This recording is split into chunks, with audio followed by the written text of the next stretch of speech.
After just 1.5 months, Wargaming drops the bombshell that the ARES line is gonna get changed, or rather nerfed, in update 2.0, and they are running these tests on the common test number 3.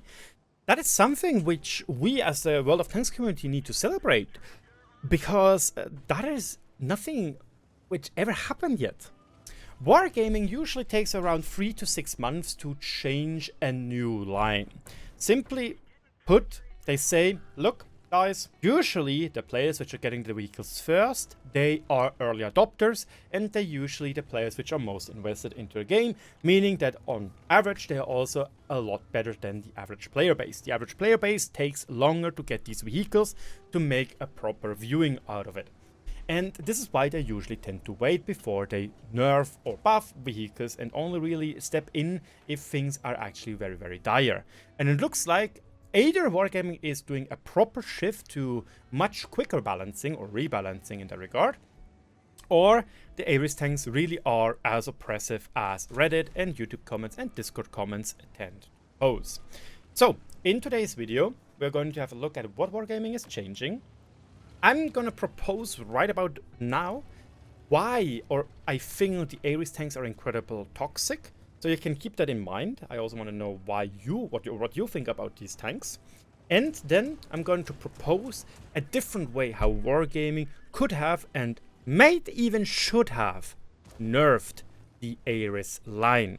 And with that, the ARES tank's main advantage, and in my honest opinions, and this is based on also the feedback from friends, feedback from some of you viewers in streams, on videos, as well as on Discord, link down below, is that the amount of damage they can do in a very, very, very, very short time is very, very, very, very ridiculous. It goes basically as you need 9 shots before you start to be overheated. The 10th shot is your overheating shot. You can deal, on average, at least with the tier 9 and tier 10 tank, around 1000 damage in a rapid amount of time. And if you play it well, you can continuously pump that damage out just after a medium time delay. That means that they can do shitloads loads of damage in very short time and continuously do the shitload of damage, which other tanks which can do shitload of damage except for the F3 can't. You know, B, T57 heavy, they have 20 plus seconds in between their massive clip times. Tanks which can delete you, like the F3 or the Cobra, need 20 to up to 40 seconds reload, etc. So that is what I believe makes the tanks really toxic. The amount of damage they do in very, very short time. Let me know in the comment section below what you think makes these tanks very, very toxic. That is my hypothesis. So let's have a look at how Wargaming decided to change these tanks to make them less oppressive. And there are a few key points. They want to keep these tanks attractive and engaging. Obviously, it's their new poster child. They are a company which wants to make money. Then, that means they can't change these tanks probably too much or change their DNA too much, because otherwise they will become completely boring. That is, I assume, the main hurdle they have as with the risk versus reward, or rather fairness and, or rather balancing and monetization, monetary gain. Wargaming decides to change the tanks in a way that they slightly reduce the base damage of AP and APCR, significantly reduce the damage the HE shells do, increase the delay before cooling begins, and the module damage as well as some of the armor. The module damage being almost 10 times. So, before I give you all the quick stats and my opinion on it, 2 things. Point 1, I've played a fair bit of these ARES tanks. You can see with the ARES 75 I still needed to learn, hence why I had very shitty win rates and not the best DPG. After that I started to get a little bit better, especially with the tier 9 I had really good sessions, as you can see, and the tier 10 and the tier 11, especially the tier 11, because I stock grinded every single module. I needed to get better in this tank as well. But as you can see, I played a fair share of these vehicles. We are talking around probably Hunklink MLP 125, 130 games in these vehicles. So I've played them, I've played against them in my time. So with the 90C, Wargaming decided to, and this is the same also for the 90, to lower the alpha of the AP and APCR rounds by 10 and the HE rounds by 40. That means if we'll quickly take our calculator, an engineer's favorite tool, we go from, in the case of the ARES 90-90C, from 115 times 9 from 1035 damage until you would overheat to juicy and 101.5, 945 damage. That is a slight reduction. It's probably around 10%. Oh, it's okay, I guess. It's okay. The thing is, you still do this in a surprisingly short amount of time. The other point is, with the HE, that one is a pretty big one. As you can see, we go from 220 almost 2000 burst potential. We go down to 1620, meaning that on average, this tank is not supposed to be able to completely delete light tanks, as well as Guerrilla 15s, FVs, and Waffenträgers, for example. They shouldn't be able to delete that straight up in a very, very short period of time. The other change is the cooling time delay. This one is unupgraded, and this is upgraded, and you can see it goes up by 0.5 seconds, which will be across the board for the 90, 90C, 85. 75 is not being touched in that regard. And the armor gets lowered by 13mm, which, as far as I'm aware, results that the ARES 90C then becomes pennable by premium rounds by itself on the turret, which is an interesting change, which is also across the board. So, the 90, exactly same thing, 10 damage less on APA PCR, 40 damage less on HE, delayed by 0.5 seconds longer, and the armor goes down by 12mm. Once again, so you can most likely pen each other with APCR. 85 gets less turret armor. Talking here about quick math, 8mm.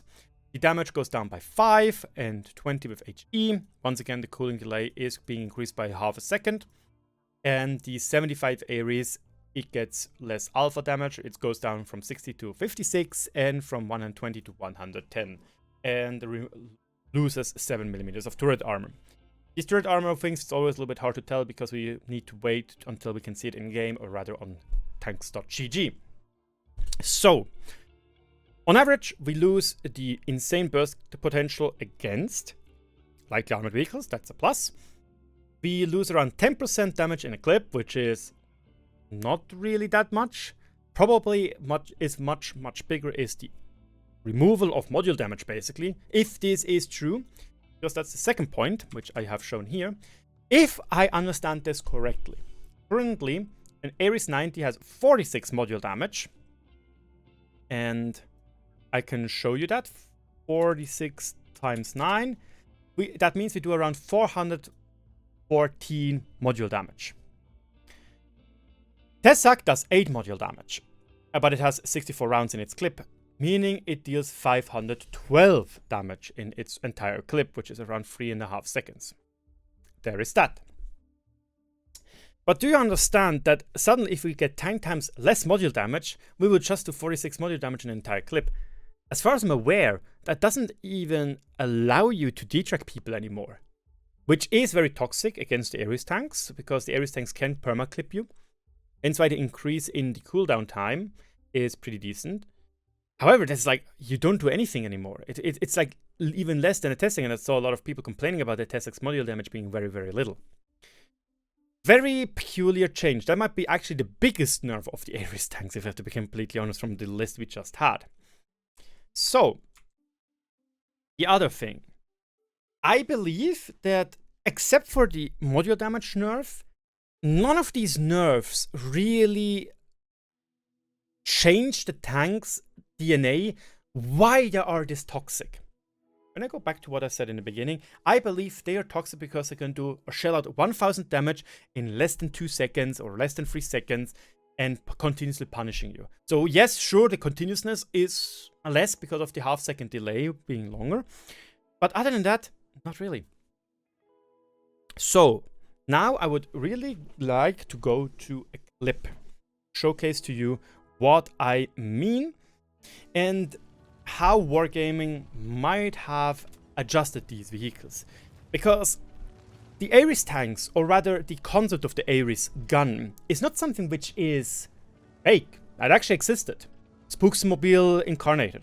The HSTVL and the RDFLT, they both used a 75mm ARES gun, telescopically loaded with a reload time of around 0.85 seconds to 1 second, depending what you're looking at. So, and in World of Tanks, we have, I think, around the interclip time of 0.3 seconds. It's insanely fast, which is also kind of insane if you imagine a 75mm gun is like this long bullet. It's really, really big. So let me show you what I would have done. This is how the current clip potential is. In around 2.5 seconds, you can do 1000 damage. Let's increase the interclip to historical values like 0.85, which is what the RDFLT has. Suddenly, it's 7.5 seconds, roughly. And in 1 second, it's around, 9 or 8.5 seconds, depending how accurate this test was with an autoclicker. Again, I only did this in the training room, so nothing happened. I will now continuously let this roll a little bit, so you have some visual guidance again when we go through these things. The thing is, this is by far the biggest issue with these vehicles, in my opinion. It's the really, really, really quick burst potential. So why does not Wargaming increase the interclip? My assumption is that Wargaming says to themselves, oi bruv, if we do that, suddenly these tanks will lose their DNA of being like ding, ding, ding, ding, ding, ding, ding, ding, ding, which is, in my opinion, very saddening, because this is, again, in my opinion, the biggest issue with these vehicles. Yes, the module damage is added to it, but it is definitely the amount of damage they do in very, very short time. Why does not Wargaming increase the interclip time to actually historical values? That would make these tanks far less toxic. I wanted to try this in game, however, it would have been very, very hard and might not have been the brightest idea thanks to cheat and so on situations. That's why we did it in a training room. So now you might say, but Raging, now I suddenly do no damage at all. You basically nerf the DPM of these vehicles rapidly, massively, by doubling or almost tripling the interclip time. That is correct. So another way how Wargaming could have changed it is to say, okay, you know what? If we now have like a second per shot, let's increase the heat buildup. So each shot gives like a lot more heat, meaning that after just 5 rounds, you basically are at the max heat level. But we also increase now the damage to like, instead of 115 to like 150, meaning that you do 5 shots and you do quite a bit more damage, but over a longer period of time, meaning the ARES player needs to show themselves more, they need to overpeak you much more, and they are more vulnerable for quite a long time. And this is the proposal I would have given to Wargaming, and I actually also gave to Wargaming. Why not increase the interclip time as a first measure, and if it's too much, maybe increase the alpha and increase the heat buildup so the bursts are still longer, but you can't burst for longer times, It's just a completely paradigm shift of how these tanks could be modeled or balanced. And with that, this is everything I have to say about the ARES nerf. It is great to see that Wargaming is doing something very interesting with the module damage, because I feel like this might be the thing which kind of kills the tanks, because the module damage is something they do a shitload of and is definitely part of your damage you do in these vehicles in battle impact and DHE, but everything around it, in my opinion, doesn't make a big difference. Then again, maybe I am wrong there.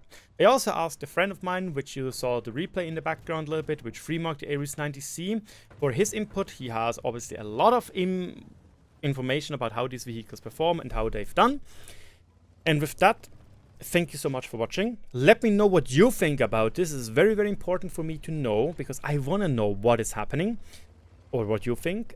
And I would say I see you in the next video. Cheers, guys.